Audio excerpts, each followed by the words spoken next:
որովհետև մեր թաղամասի եղևնին դեռ չեն հավաքել։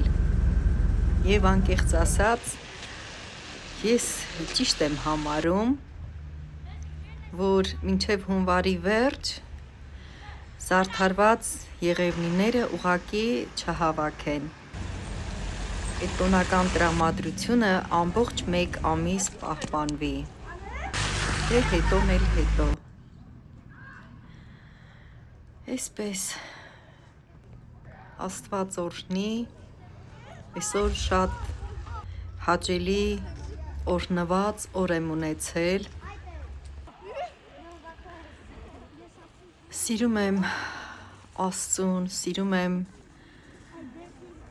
աղոթել Աստծուն, երկխոսություն, աղոթք։